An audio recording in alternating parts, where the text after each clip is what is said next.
Az vesse ránk az első követ, aki, hogyha a saját falujában talál egy jó föstöt, akkor nem adja a munkát, hogyha éppen jó pénzért csinálja. Minek menne a szomszéd faluba?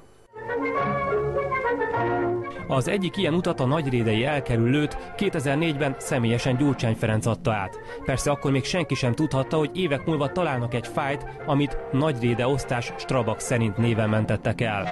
És ez csak egy a lefoglalt dokumentumok közül, amelyek a versenyhivatal szerint feketén-fehéren bizonyítják, a cégek összejátszottak. Egymásnak a tenderek leadása előtt átküldték az ajánlati árakat.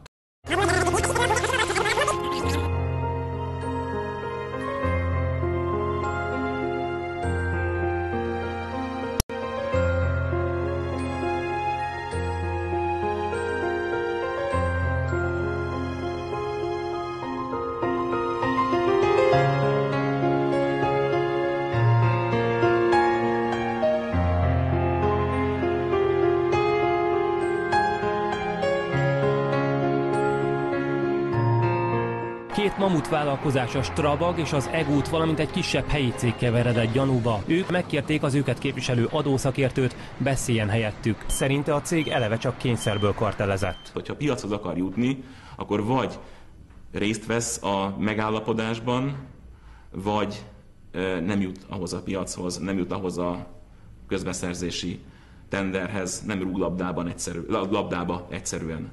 Persze, hogy mondhatna nemet. Most megint az a kérdés, hogy hogyan moralizálunk. Mi a kevésbé amorális? Nem adni kenyeret 200 embernek, vagy kartellezni, ha már muszáj, miközben mind a kettő teljesen amorális, gyakorlatilag rossz a felállás. Kartellezni egyáltalán nem lenne szabad, de ezt azoknak a nagy piaci szereplőknek kellene másként csinálni, akik a kartelleket kikényszerítik.